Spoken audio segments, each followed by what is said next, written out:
banyak ilmu kanuragan yang silsilahnya kepada Kiai As'ad. Itu namanya ada Asma Sunan Kalijogo.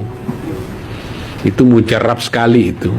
Karena dulu kita dididik untuk menjadi kiai di kampung, bukan kiai kota, menghadapi preman-preman. Asma Sunan Kalijogo itu langsung juga dari Kiai As'ad. Itu kalau kita tidur dilempar dengan pisau, kena tangkep tuh pisau. Jadi nggak bisa ditusuk dari arah manapun, nggak bisa. Itu Asma Sunan Kalijogo. Biasanya puasanya 9 hari, ditutup dengan mencari ayam jago warna hitam, ketika melompat ke pagar berkokok itu ambil. Ini nyarinya nggak 1 tahun, lama sekali ini. Warna hitam, laki-laki, jantan, hinggap ke pagar langsung berkokok. Itu lama sekali. Tapi kalau dapat biasanya punya tuh Asma Sunan Kalijogo itu. Itu juga ada Asma Sunan Derajat. Kalau kita dilempar dengan batu gede rasanya kapas tuh. Itu Asma Sunan Derajat. Itu semua bahasa Jawa tuh. Ada juga Asma Dialep namanya. Itu juga kalau kita diserang diginiin aja itu terpelanting agak jauh. Itu juga dari Kiai As'ad. Ada juga ini ada Kiai namanya Jazuli Tatangu Sampang yang pernah riyadhah. Kiai As'ad juga dari situ. Riyadhah ingin mencari apa ada kemungkinan zina dihalalkan dengan berbagai cara. Nggak dapat. Justru ada ilmu yang bisa membentengi kita dari zina. Dengan sekaligus dia menjadi ilmu kekebalan. Kalau menghadapi musuh tidak boleh mundur, walaupun banyak sekali. Itu bahasa Maduranya namanya Asma Sungai Raja. Sungai Raja itu apa? Sungai yang gede, sungai yang besar. Tidak boleh dibaca di bawah atap kayak begini.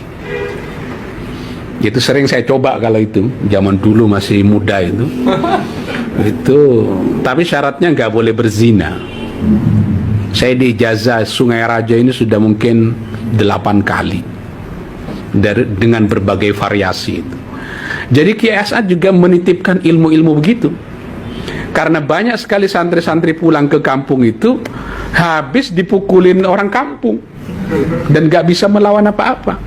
Karena itu santri harus punya ilmu kanuragan, ilmu kekebalan, ditambah lagi dengan ilmu mahabbah. Itu ada Asma zaman namanya Asma Sultanul Maghribi. Gak tahu ini dari mana, pokoknya saya punya itu zaman dulu.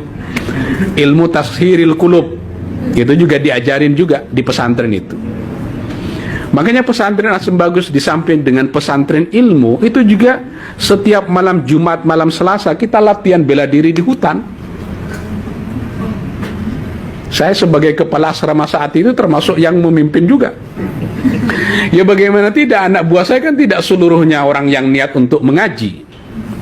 Sebagian dari mereka juga mantan pengguna narkoba, mantan preman, tidak bisa diatur oleh orang tuanya, dibawa ke pesantren jadi anak buah saya.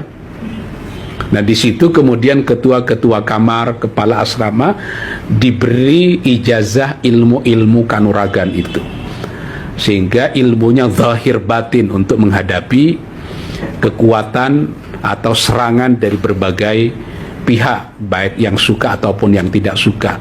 Yang suka dititipi ilmu mahabbah itu. Makanya kalau ceramah atau ada Hizbul Hukama namanya, ilmu tashiril qulub, nah, itu orang cinta banget sama orang-orang yang mengamalkan ilmu Hizbul Hukama dan tashiril qulub. Dulu saya amalin. Kalau sekarang sudah enggak, ngapain juga sih.